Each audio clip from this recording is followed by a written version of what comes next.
कि सुनो जी सैया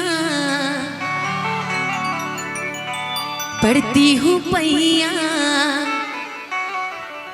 मैया जी गई है मोरे अंगनैया।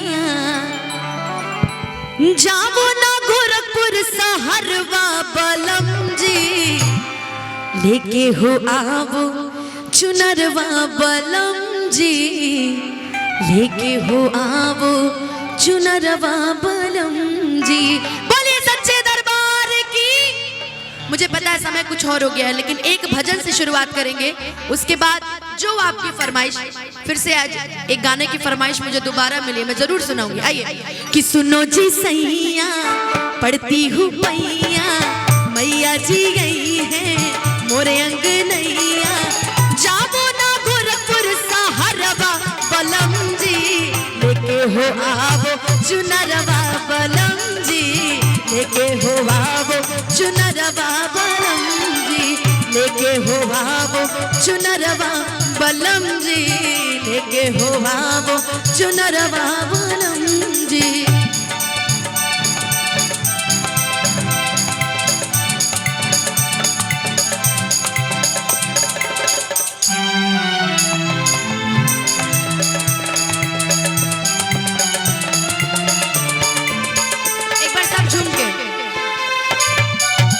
रोज रोज मैया का देखूं सपनवा आइल हो बड़ी मैया हमरे आंगनवा। हो रोज रोज मैया का देखूं सपनवा आइल हो बड़ी मैया हमरे आंगनवा। बड़ा रे जतनवा से मैया को रिझाए तब जाके सैया जी तुम कहाँ पाए। मान जी नलोना कहनवा बलम जी क्योंकि प्यार से अपने हम मैया को रिझाए तब जाके सैया जी तुम कहाँ पाए।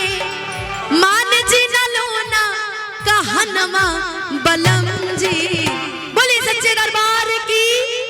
और एक बार दोनों हाथ उठा के मेरे साथ मिलके एक बार झूम दीजिए कि लेके हो आवो चुनरवा बलम जी लेके हो आवो चुनरवा बलम जी लेके हो आवो चुनरवा बलम जी लेके हो आवो चुनरवा बलम जी लेके हो आवो चुनरवा बलम जी लेके हो आवो चुनरवा बलम जी लेके हो आवो चुनरवा बलम जी लेके हो आवो